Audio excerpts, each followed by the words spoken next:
What is up, everybody? How's it going? Good to see everybody on here.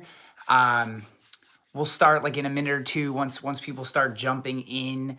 Want to let you guys know that it's the day after Thanksgiving, so happy Thanksgiving to all of you. I had an interesting Thanksgiving, that's for sure. Um, my son Duke, who is 5 years old as of Wednesday, so the day before Thanksgiving, we show up, or we have a little birthday party for him. And even though we're all getting together again on Thursday for Thanksgiving, family's great. They come over, and we're doing his birthday party. He sits down at the table, and we bring out, we just do classic kid party stuff, pizza and potato chips and stuff like that. So pretty low key, knowing the next day is Thanksgiving. So we.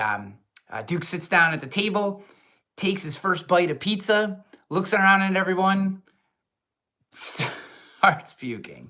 So he got a little 24-hour bug. So my Thanksgiving was basically spent, my wife and I taking turns helping him basically clean out his insides. And then on Thursday, so yesterday, Thanksgiving Day, I ended up staying home with him, and we watched Star Wars all day.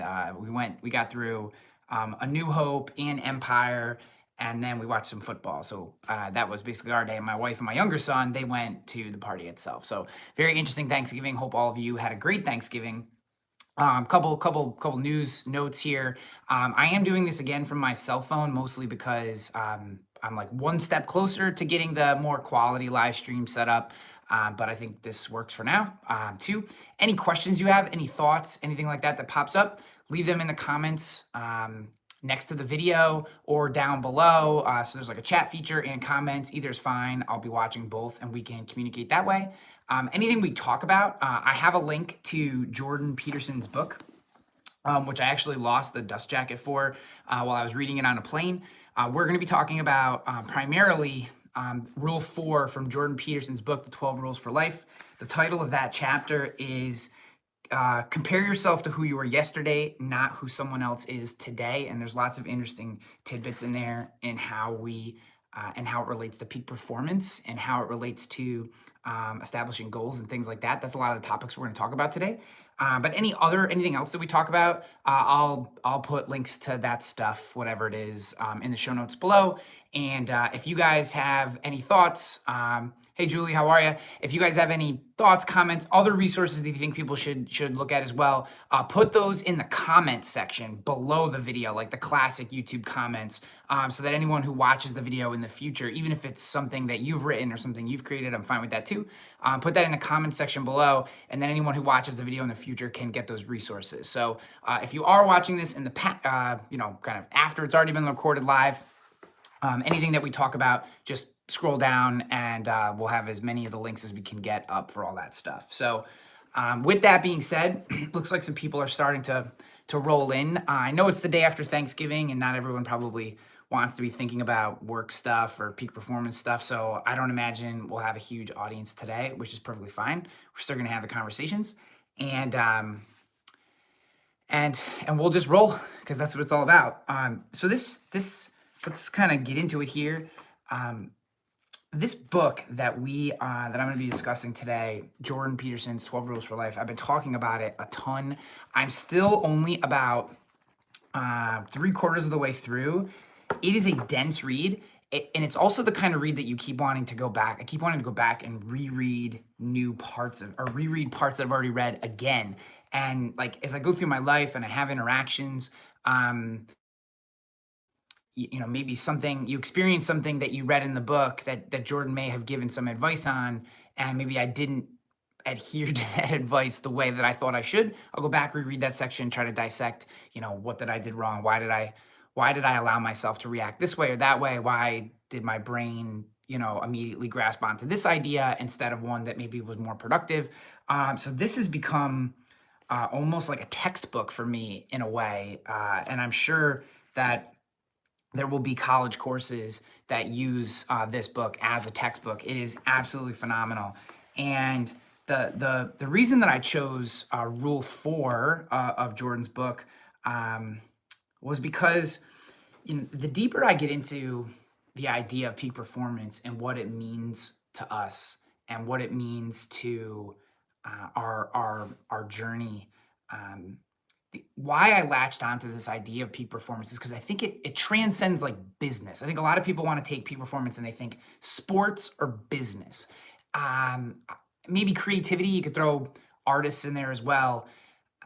I think to me, it's so much bigger than that. Like, what does peak performance look like in my relationship with my wife? What does peak performance look like in how I handle family issues, right? Like broader family issues, the issues that happen just from interacting with in-laws and my own parents and all that kind of stuff. Like, what happens with just day-to-day stuff? Like, how do I perform well in my interactions with my friends? And that doesn't mean like I have a scorecard and like, did this phone call with one of my goon buddies go well? It means, am I being a good friend? Am I listening to their stories? Am I helping them in some way? And I don't want to over dramatize it, because not everything needs to be, I don't think every aspect of our life needs to be so thought out and so drilled into. Um, because then you become worn down, right? You don't need to dissect every moment of your life. That being said, I do think it is healthy to think about each aspect of our life and how we can perform at a level that we would be proud of. And I guess that's kind of why the name of the website that I created after I left Agency Nation is called Finding Peak. I don't know you ever hit peak performance. I don't think that that's a thing. I don't think you ever get to, in the moment, you never know it's peak performance, right? You never know what peak performance is in the moment, because in your mind, you could always potentially be doing better. So I think it's more about that journey. And I wrote a whole post called This Meme Corrupted Cliche. I can't remember the exact title of it. I'll put it in the show notes below.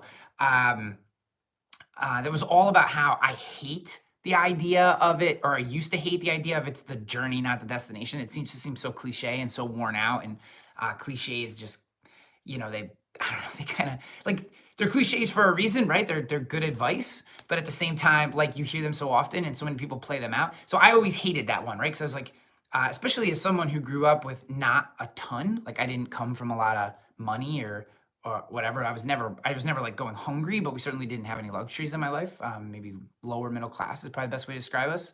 I had a tremendous family, good people. But like, it was like, get to college. Like, that's the goal. Like, boom. But then I got there and I realized, like, well, I'm here. Like, okay, what's the next step? Like, this isn't the end. And then it was get a job. And then, there's always like that next thing. So I've kind of come to love that. And I wrote a post about that. Doesn't matter. Go to Finding Peak. You can find it. But this core concept, rule number 4, you can see it right there. Rule number 4, compare yourself to who you were, not who someone else is today.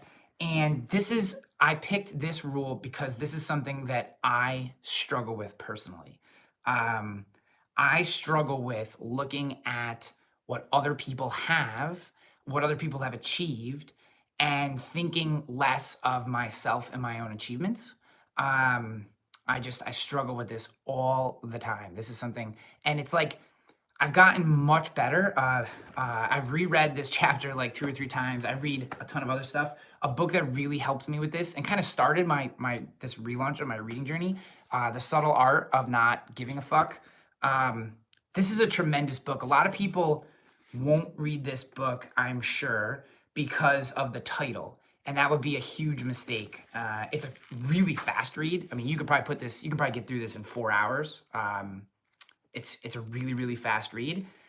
But this kind of got me thinking about the idea. And what he does is to bring eyeballs to the topic, he uses the F word.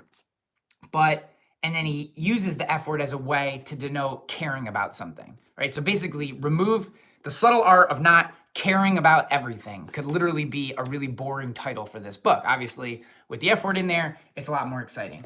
And when I first read that book, I started thinking about the idea of, I care too much about stuff that doesn't necessarily matter. And then maybe I don't care enough about things that do matter. It was really what I started asking myself.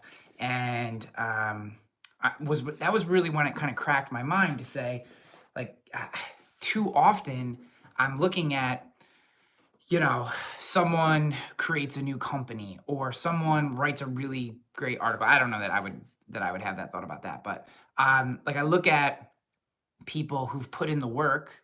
Um, appreciate you, Denny. Thanks, bro.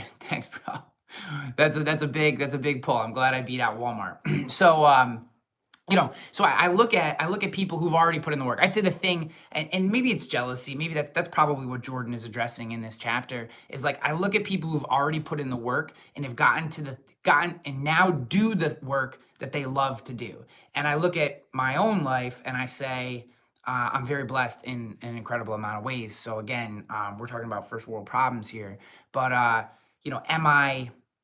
Why am I comparing myself to other people? Like, I have it tremendously good. I get to do creative work. I have this great house that my wife and I live in. I have a tremendous family. We're healthy. My wife and I get along as well as a man and a woman who have to cohabitate in the same space can get along. There's a lot of love between us. So I'm very lucky in that way. I've had health in my family.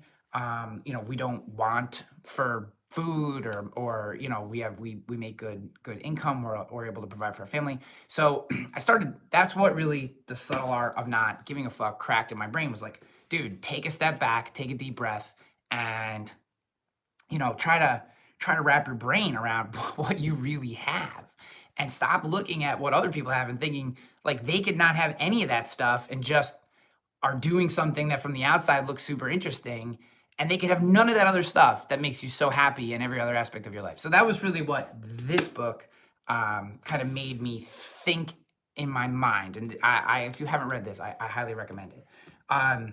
What the 12 Rules for Life and Jordan Peterson's book gave me was a framework, and I don't want to say permission because that's probably not the right word. He gave me a framework for how to process it in my head. We talked the last one of these that we did last Friday, the first one, which anyone who's come back again, I appreciate you. Appreciate you guys so much. Get to all your questions. If questions pop up, thoughts and stuff, remember, put them in the chat, put them in the comments, all good.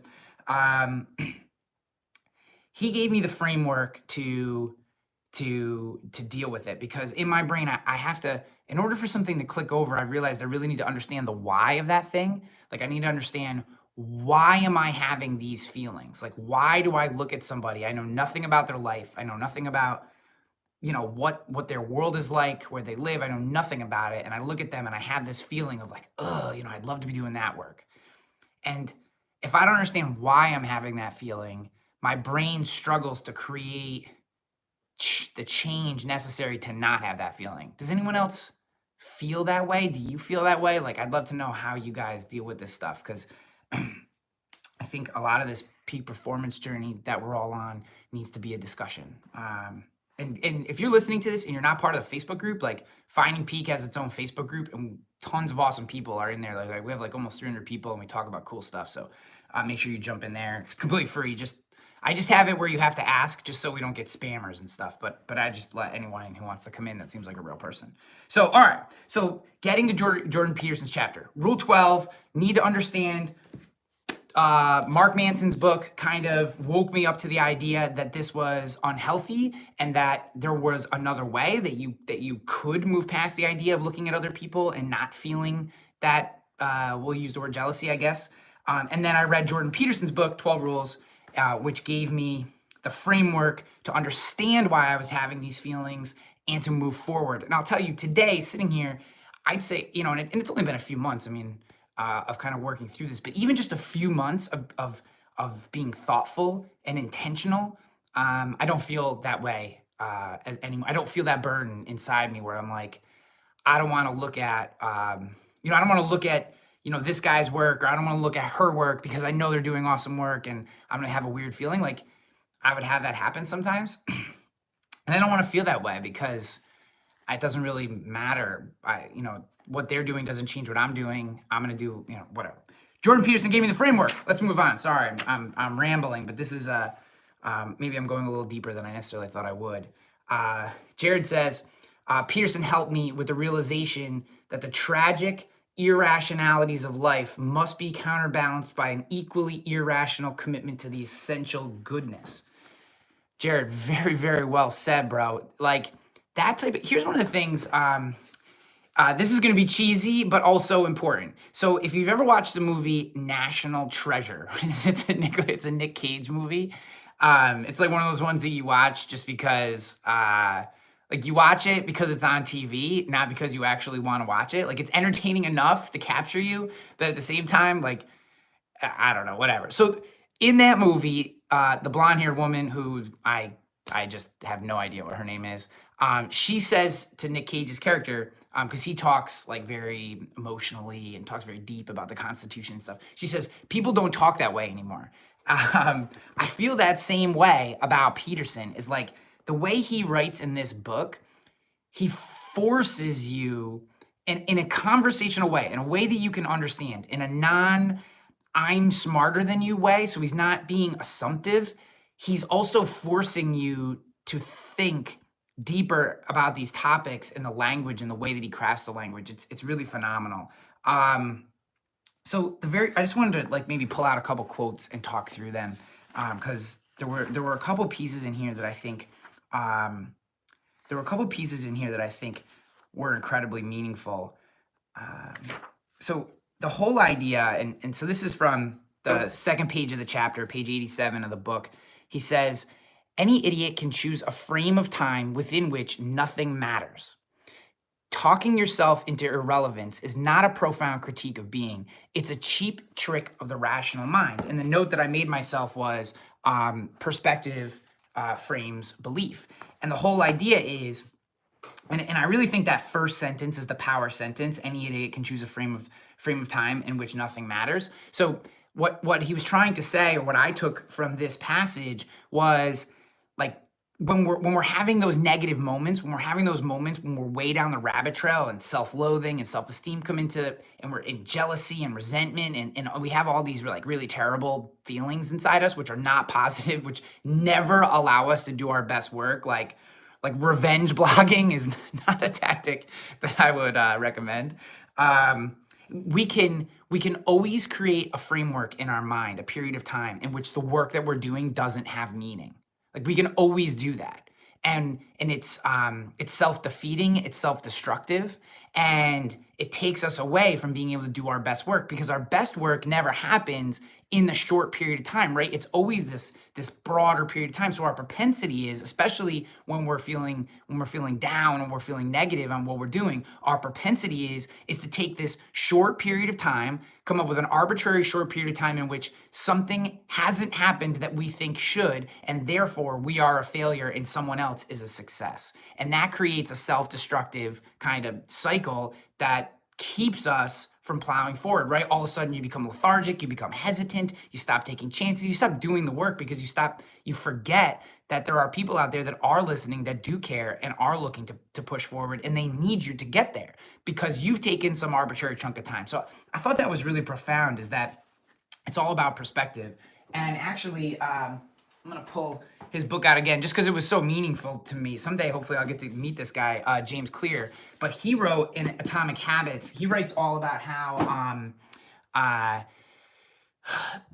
the habits you create, the life that you build for yourself, it is oftentimes like what you're actually willing to put into place is a representation of the identity that you have for yourself. So if you see yourself as someone who I'm a grinder, I go out and I do, you will create habits and create processes and create activities in your life that mirror the fact that you see yourself as a grinder. If you see yourself, whatever you see, if you see yourself as a writer, you'll do that work. If you see yourself as a salesperson, you'll do that work, because you've created this identity, and then you just naturally work towards and create and are willing to make changes in your life that match the identity that you have. And this is, if we're tying these two books together, and just in this first part, if I'm thinking about Peterson's idea of perspective, and you're creating a small sense of time that then is negative for you, right? So you're taking this shortcut or this short period of time, or whatever period of time you need to take, in which what you're doing doesn't matter. That then creates the identity that I'm not worthy, and then ultimately you stop creating, stop putting into place the habits that allow you to be the thing that you ultimately want to be, because you've created this identity based on an arbitrary piece of time. Does any of that make sense? I don't know. That's where my brain goes when I start reading Peterson's stuff. Like it starts spinning around, but it really makes sense because I know that I've done that, right? Like you have a bad month. Like you have a month that doesn't hit your goals, doesn't, and all of a sudden you're like, I'm a failure, man. I can't sell anymore because you took 1 month, but maybe you put that over last year and you've had the best year of your life. I think that's really, really important. Let's look at some of the comments before we get to another thing here. Tracy Cotton says, I try not to feel like I'm running out of time to achieve my peak, like I've lost my window. So I guess sometimes I compare my timeline to others. I think that's common, Tracy. I think we all do that. It's just so hard not to compare yourself to other people. So taking that idea, what is the comparison? If we're going to compare ourselves to other people, we need to create, and we know that feels like human nature to me to a certain extent, but it's human nature that we can fix.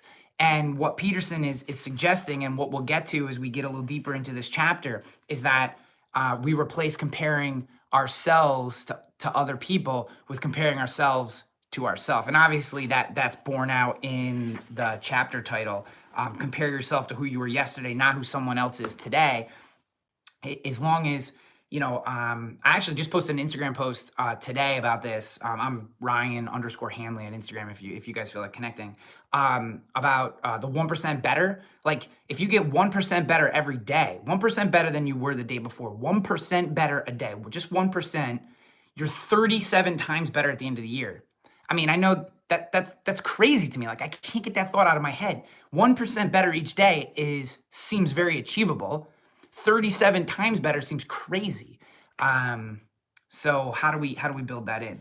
All right, let's see. We got some more comments rolling in here. This is awesome, guys. All right. So Julie said, what's that quote? Comparison is the thief of happiness. Yes. Another cliche, but super, super powerful. It definitely 100% is. Like, but I think comparison against other people, right? So if you're comparing yourself against yourself, like if you're comparing yourself today against yourself yesterday, I don't know that that's true, because then you start to really dial in on the improvements you're making, because you can own each aspect of your life, right? Like, so if I can keep family happy static, and I can focus over here and get 1% better in these things, that's important. Or I can say, you know what, I just want to keep doing my work the way I'm doing it, but I want to get 1% better at being a dad, or being, a better spouse, being more supportive, listening more. Like you can call out those things and really see where improvements being made. And I think the importance is replacing comparing yourself versus other people with comparing yourself against yourself. So we'll get to that a little deeper. It's good to see Jordan on here, man. Thanks. That's terrifying, mind blown. I'm not sure which piece you're saying is terrifying. Probably the whole thing. Brett said, maybe not accepting the Buffett idea, the Buffett idea, that it takes 10 years to be an overnight success, seeing the lifestyle of the 30-year vets and expecting it in year 3. Brett, that was a big piece of the videos that I did with Cass the other day when I was on his show. I did an interview with Jason Cass. I put a couple of those snippets. Just go to the main channel. It's called Random Insurance Stuff. It's in that play area. But basically, I said, like, your first 3 years as an insurance producer, like, you don't know shit. Like, you don't know anything. You think you know. You think you have big ideas. You think your energy, enthusiasm, and past experience is so valuable that people have been doing it for 30 years, like, should just bend over and take whatever you want to give them. And the truth is, you don't know anything. And it's getting through that time period and the humility that comes with that. The overnight success thing is 100% true. Like, there are maybe exceptions to that rule, but there really aren't. Like, even the exceptions to the rule, when you look into their history, there's reasons that they got where they got. I think luck does play a role in it, but you have to be doing the work to be lucky. We're just all over the map with cliches. This should be like a cliche drinking game. All right, let's see here. Love the topic. I get caught up a lot. This is from Treadstone. I get caught up a lot on comparing myself to others. I need to just make certain that each day I get better. Incremental improvement is incredibly powerful. It is. I will tell you guys, and I'd love your feedback on this. I struggle with how to track incremental improvement. I think inside the Finding Peak Facebook group, I forget who it was. It may have been Julie, who posted about a journal that she uses. I've used a couple journals, or tried a couple times. I tried the Freedom Journal. This is from John Lee Dumas. This seems like a decent framework. It's like 100 days to your success, and you journal in the morning, you journal at night, and then that helps provide the framework. I start these things, I stop, I never keep going on them. I've tried just random journaling. I do a version of Julia Cameron's morning pages. That helps, just like stream of consciousness writing. A lot of my blog posts that I ultimately publish start as just getting things out, and then a lot of the stuff just gets set to the side, and then one or two of those ideas will turn into articles or videos or whatever. I've been doing a lot of longer form stuff on Instagram, and that's been a good way to get like short ideas out and then seeing how people react to them. So yeah, I think I struggle with tracking incremental improvement. Though I am completely, that's maybe the next phase of this journey. I just, in all transparency, I'm still relatively new in this, going down this path. Let's see, we got some great stuff going on here. Jared says, overcome chaos by winning small games, by choosing where to aim, and going from a where I am going from A, where I am, to B, where am I aiming? Jared, it's a really good statement. I'm gonna get back to that in a second. Let's see. Denny said, being creative makes me the most happy. You're mentioning the word create frequently. I make less than my day job, but I'd rather create. That's the hard part for me. That's the thing I struggle with. Like, and when I say create, guys, understand that creation is my outlet. Like, for my wife, this is a great example. For my wife, working out is her outlet. Like, when she goes to the gym, that's her time to like get her mind straight. That's where she dials in, where she releases tension and stress and is in that space. So working out for her, incredibly, incredibly important.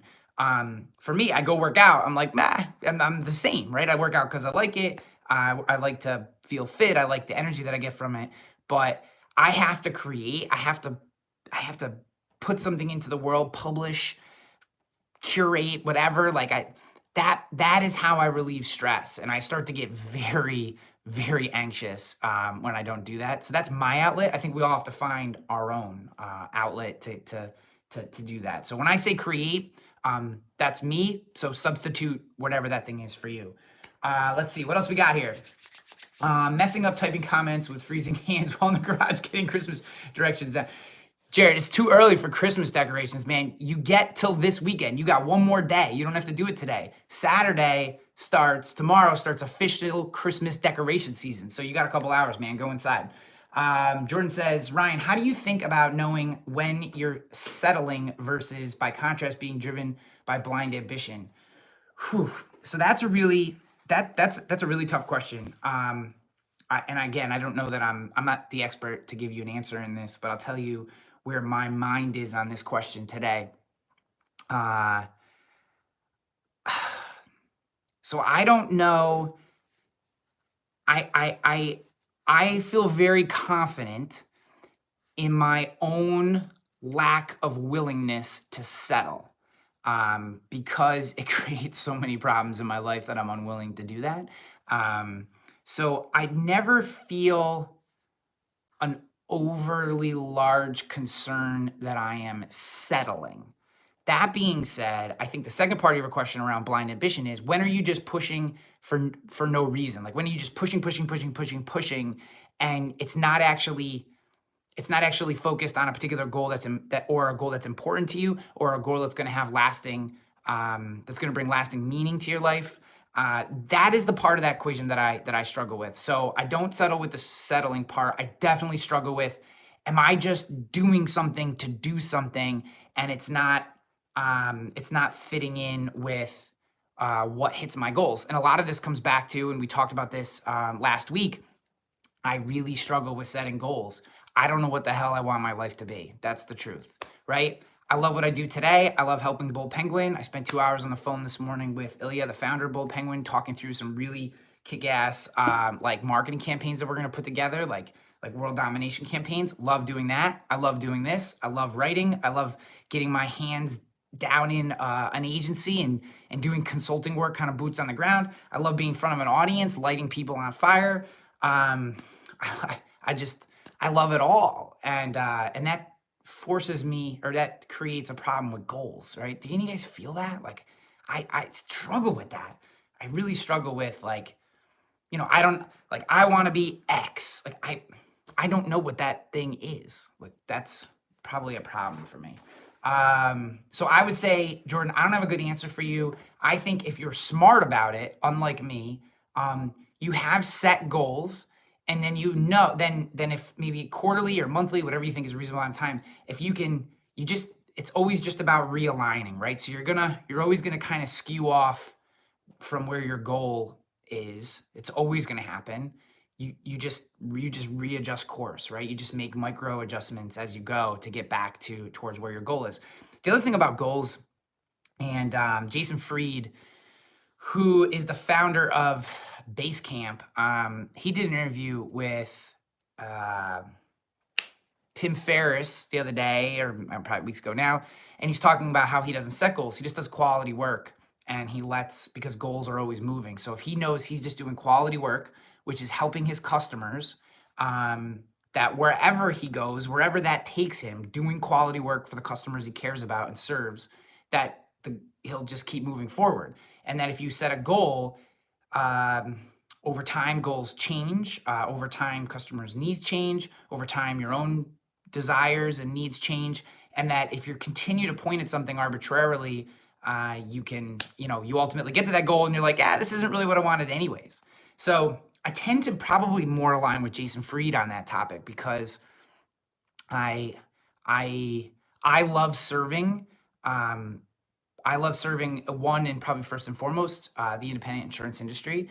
Two, I love serving small businesses in general. And three, I love serving anybody who is trying to help other people and doing real meaningful work. So maybe on those three levels, that transcends the insurance industry to a certain extent, although most often my focus is on the insurance industry, because my wife owns an independent agency, for those that you don't know.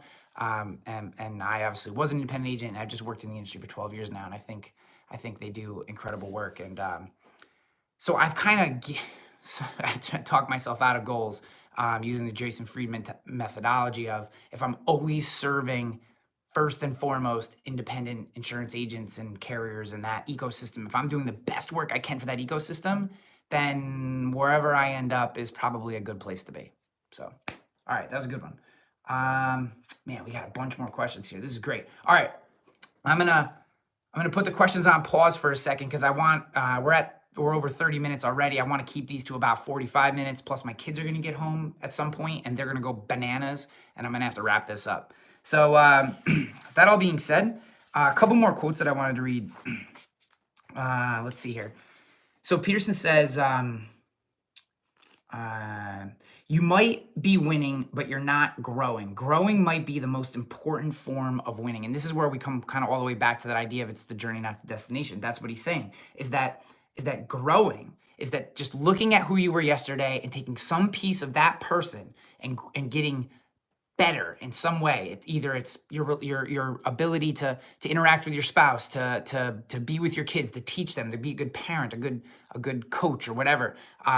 Interacting with your teammates in the company you work for, or doing more, whatever it is, being more charitable, being more thoughtful, whatever that thing is that you're trying to get better at, just getting a little bit better the next day, just a little bit of growth. Read a book, do some work, do some reflection, sit down and have some quiet time and really allow your brain to pull out some solid ideas. Put those into the world. Like, it's that growth feature that's so important. And the next quote that I have underlined here is dare, and again, some of these are out of context, so just bear with that, but I think the core ideas are important. Dare to be dangerous, dare to be truthful, dare to articulate yourself and express, or at least become aware of, what would really justify your life. And I think this is this is kind of the point of the whole chapter. There's other quotes farther down that I highlighted as well, but I kept coming back to this one of dare to be dangerous. Someone who knows what provides meaning in their life is very dangerous. And not dangerous from in the negative standpoint, dangerous from the standpoint of they're the ones that are going to get things done. When you know what provides meaning to you, not happiness, because I think happiness is a byproduct of meaning, and you can be very satisfied without being overtly happy. Um, and I think that satisfaction comes from meaning. So when you know what provides meaning to you, you are very dangerous, because you now have a construct, a decentralized construct to make decisions that push you forward as a person in every aspect of your life, right? Like I keep bringing up my relationship with my spouse. I'm not an easy person to be married to. She's tremendous. I work very hard at being a good spouse. I love my children. I want to be a good father for them. I also don't want to placate them and kind of, you know, I'm not the type of parent that I want my kids to earn what they have, so I push them very hard. And I want that to be in the core construct of love and compassion as well. I want to create. I want to help, you guys that are on this call, everyone who watches this in the future, and be helpful to your lives. That provides me meaning. And I think once you have those constructs, you then can make decisions all across the board of your life, because you know what provides meaning to you, and making those decisions becomes easier. It's I don't know. That's kind of where I took that thought. And again, I'm looking through it through the filter of, and I see Jared just made a great comment. Jason Fried's ideas on goals doesn't resonate with me. I believe a large majority of people will allow emotion in the world to influence their purpose. Maybe that's a bigger statement about myself. So basically what I hear you saying, Jared, is that without goals, we become emotional and we lose focus, and we become easily influenced. And I don't think you're wrong on that. I think it's less goals and more meaning. That's what I've taken out of Jordan Peterson's work, is that I think goal is a step further, and it allows for decentralized decision making, and I think um, that provides the the course, right? That provides the narrative of your life, is the meaning that you have in it. And that meaning, like, so you show up at work, if you're a salesperson, meaning doesn't always have to be some deep thing that's like super ethereal. Like, the meaning of your work could be to sell more insurance, right? That could be meaning for your work life could be, I just want to sell and bring in and help more people, provide, have great coverage, and boom. And there's your meaning for your job. And then your meaning at home is something different. And the broader meaning of your life is something that all builds upon it. But if your goal is, I need to sell 20 policies this week, and again, I'm talking insurance speak, just kind of bear with that. You know, well, what happens when you hit 19, but you did tremendous work, right? That week that's not a good week. Like, you should feel bad about yourself because you only sold 19 policies and not 20, even though you did great work for people. I don't know. That's where I go with goals, is like, and what if, the next week you do 40-40, you do 40 policies. Did that mean that you did it? But a bunch of those you got, and you wrote 5,100 coverage on them for them, right? You didn't do a great job for them, but you just got them in the door because they were stacked up and you wrote them. So where does that fall? I don't know that I have the answer. I'm responding to you. I think meaning trumps goals, and meaning allows us to make clear decisions, and not necessarily, I don't know. I hope that helps. Okay. So that was one. I love that idea of dare to be dangerous.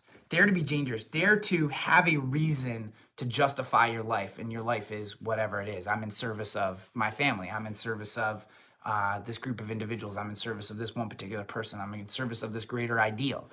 And I think if you're willing to grasp onto that, you can be very dangerous. Here's just a couple more quotes, and then and I think we'll wrap this up here. Perhaps happiness is always to be found in the journey uphill and not in the fleeting sense of satisfaction awaiting at the next peak. I think that's incredible. And I want to get to what Olivia just posted. You know, a little kindness, a little careful kindness goes a long way, and a judicious reward is a powerful motivator. Aim small. This idea is something that I've really grabbed onto, and I literally have to say this to myself because aiming small for some reason doesn't feel natural to me. But his idea is aim small, like set meaningful tasks, meaningful skills, because again, we're only looking for 1% better each day, just 1%. So don't give yourself some big, enormous, unachievable goal, right? Don't give yourself some big, enormous, unachievable task that you have to overcome. Aim small. Give yourself one little, I'm going to do 5 more push-ups today. That's it. Just in my health goals, I'm going to do 5 more push-ups because being healthy and being around for a long time is meaningful to my life because I want to be with my family as long as I possibly can. So 5 more push-ups. That's it. That's all I'm going to do. Just 5 more, right? Aim very small. Now the next day you aim small again. Today I'm just going to do 5 more than I did the day before. And all of a sudden it all stacks up, right? But aim small. That idea, man, I wrote in the book, this is an enormous, all in caps idea, and I misspelled enormous, which is also awesome. This is an enormous idea, this idea of aim small. So there's more to this chapter. I highly recommend you read this book. Those were the key ideas that I wanted to pull out was working towards meaning, aiming small, so important. So let's just finish up. I'm gonna plow through the rest of these comments, and then we'll get back to our day. Appreciate all you guys for showing up. This has been tremendous. Let's just get through these last couple comments and talk through them. Measuring, Denny Christner says, Denny Christner, infamously from insuremyfoodtruck.com. Boom. Thanks for making my speaking career incredibly easy, bro. Telling your story. Measuring improvement is hard because most people keep raising the bar as they improve, which is a good thing. Yes, that's kind of the core issue is that and I think the bar comes up with us if we're measuring against ourselves. If we're measuring against other people, that becomes very difficult. Julie says, I believe the journal was Kristen Bachman's. That's right, Kristen Bachman. So if Kristen's watching, sorry. Kristen Bachman had a great journal. She posted links to it and stuff inside of the Finding Peak Facebook group. So if you're interested in journal, go check that out. Facebook.com/Finding Peak, I think it gets you there. Let's see. I was introduced to The Artist Way a few years ago. That's Julia Cameron's book. And it really helps create some of those daily journaling habits along with boosting writing quality, creative. Great book. The Artist Way is a great book. I'll put a link in the show notes below. The Artist Way is tremendous. I've read it twice. If you can write 3 pages handwritten every day of just, even if it's nonsensical some days, I'll tell you, like when I'm doing it every day, and I don't do it every day, I wish I did. But when you're really in that habit of just brain dumping every morning, man, the shit that comes out of your brain is incredible. Just incredible. Just the ideas are like, all of a sudden you're like, I didn't know I thought that way. Like, wow, that's really powerful. And then it's all kinds of stuff. Stuff about your life, stuff about your work, stuff about your relationships, all kinds of really great stuff comes out. So, Julie says, you like the book notes, but this format is better. Yeah. I use the books as a construct for these conversations. And actually I struggle because there's so much I want to say about the books that the book notes on Finding Peak just make it hard to do that. So I'm glad that you enjoy this. Let's see. Jordan said, meaning trumps ambition if the goal is fulfillment. Yes. Very well said, my friend. Very well said. Let's see. And Olivia popped in. It's good to see her. Knowing your why is incredibly powerful. Here's something. I was going to write a post on this, and this will be the last thing that we do, and then we'll fill it up. Or I may do a video. I'm not really sure. So I was thinking about Simon Sinek's Start With Why, right? And he's got the 3 circles. I don't have the book, or I'd pull it out. I read that one on Kindle, I think. And I'm reading everything physical now because I like to write in them, and I don't retain the same way. So that doesn't matter. So Simon Sinek, Start With Why. So I was read Simon Sinek, Start With Why. We're all kind of familiar with, all seen the YouTube, what, how, why in the middle. People buy your why, people believe in your why, that kind of thing. And then actually in Atomic Habits from James Clear, he has a different version of it for his construct. And I was looking at it and I was like, I feel like it doesn't go far enough. I feel like Simon Sinek didn't go far enough. And here's my thought, and I could be off on this. This is kind of free form thinking. I haven't put any of this into an actual article. I just wrote the note down in my phone. Simon Sinek didn't go far enough. And what I mean is, I think he starts with what, then, let's see, Simon Sinek. I think he starts with what, and then he goes,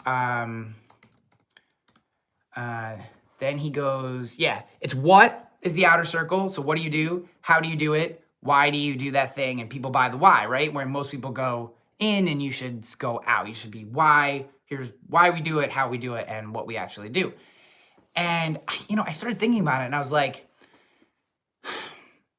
don't you have to know who you are before you know why you do it?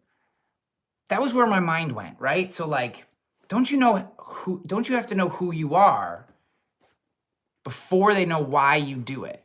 Because if I know who you are, then I believe why you do it. And then once I believe why you do it, I'm willing to hear how you do it and what you actually do. And I almost thought that there should be another circle. And I'm going to do some more research on this and some more kind of noodling on the idea.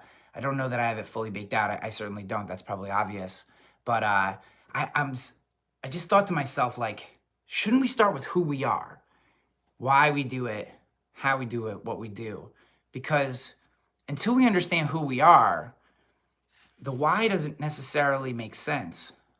Yeah, I still think, Jordan says, for those who are just listening, your why is a big part of who you are. I believe that, but I think, isn't your why a result of who you are? Or is who you are a result of your why? I don't know. Again, I don't know that I have it fully baked out. I'm really interested in that though, because as we think about the core ideas of peak performance, I think who I am or who I want to be, which is a good family man, around for my family for a long time, able to enjoy my life, able to be healthy. I don't want to be hunched over. I don't want to be dealing with any of the, as much as I can avoid, health issues that come with getting older. I think about, my why, that's who I am, which gets to the why, which gets to why you go to the gym. How do you do it? You go to the gym. What do you do? I actually do metabolic meltdown. I don't know. Maybe I'm off. Maybe they are the same thing. Or I just was noodling on that idea. I don't know why I shared that with you guys. It's probably nonsensical. That all being said, I want to thank everybody who left a comment. I'm pointing over here because the comments where I'm sitting are over there. I love you guys. This is great. Thank you so much. If you enjoyed this, hit the like button, subscribe if you're not. I'll have all the links and stuff in the description below. You can get at those links. Anything that you guys know, any resources that you find, put them in the comments below. That's a great place for anybody who watches this video in the future to be able to connect with you guys. I have links to future episodes. So next week, we're going to do this at 1:15 because I actually had a pre-scheduled call. But then we'll get back in just 12:15 every Friday for as long as we can, or until you guys stop showing up.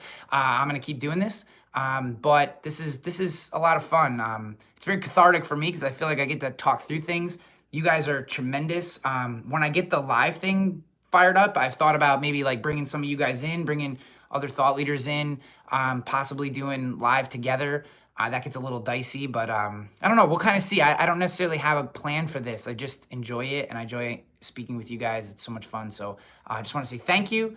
Thank you for showing up. And I guess I will see you on the flip side, guys. Peace. Thank you.